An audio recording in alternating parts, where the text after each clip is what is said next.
Magandang araw mga mare! Chicken Alfredo for today's video. First time ko magluto nito mga mare. Nakita ko lang sa supermarket ang nakapack ready to cook na sauce nito. So sabi ko, try ko muna 2 packs.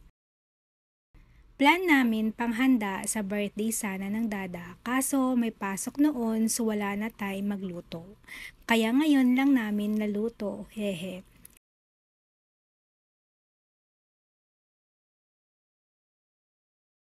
Tapos, meron kami nakastock dito sa bahay na nakapack pang spaghetti.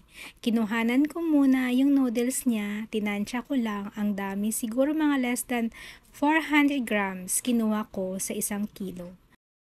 Kaya ayan, mare, meron na tayong chicken Alfredo. Okay na okay naman, masarap daw po. Pati ako, okay para sa akin ito.